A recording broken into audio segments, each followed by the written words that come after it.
Ya, mitoy ihany ny fandaratsika amin'ity hariva ity dia resaka ny taranja handball isika izay nitaterahana androany ny ilalao famaranana teo amin'ny fiadiana ny tompondakan'ny ligue n'Analamanga ka Voahosotra tompondaka ny COSFA rehefa nandresy ny CMCL teo amin'ny lehilahy ary ny THBC teo amin'ny vehivavy rehefa nandresy ny HBC.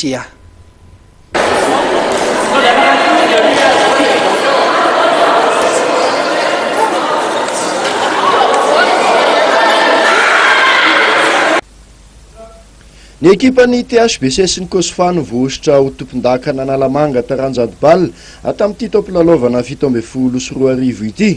Izany dia fantatra tao rin'ny famaranana natao tetsy amin'ny kianja mitafon'Ankorondrano io tolakandro io. Teo amin'ny skady vehivavy aloha dia norom-bahan'ny ekipan'ny THBC faninen'ny sesy ny anaram-boninahitra. Resin'izy ireo tamin'ny 17 ny ekipan'ny HBCA nandritra ny famaranana natao tetsy amin'ny kianja mitafon'Ankorondrano io.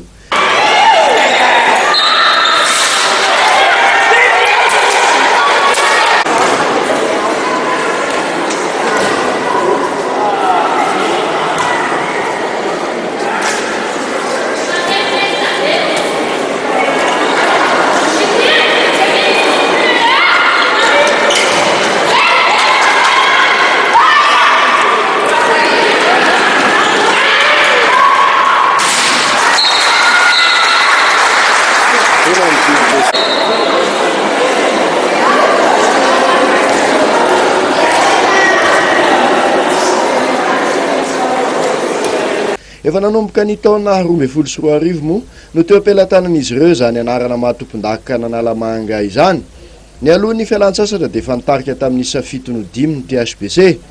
Anarak'izay dia atao rin'ny fanalava-potoana vao nibatan'ny fandresena tamin'ny 17 ny ekipan'ny COSFA nanoloana ny ekipan'ny AS Michel.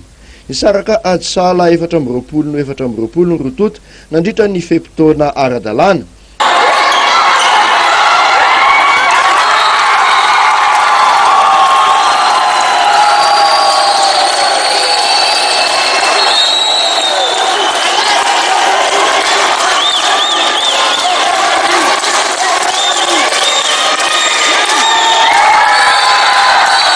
Ny ekipan'ny AS Michel nefa nitarika tamin'ny 17 teo amin'ny fizara-potoana voalohany.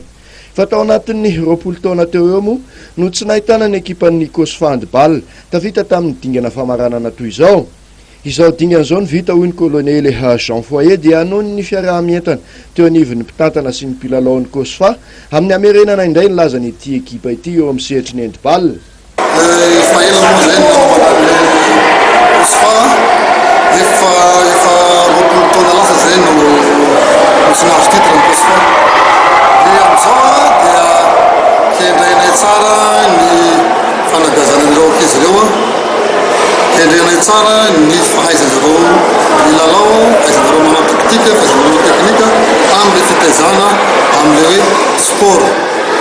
Zay maha sport zay dia miezaka zahay eo amin'ny COSFA mitaiza an'ilay tanora.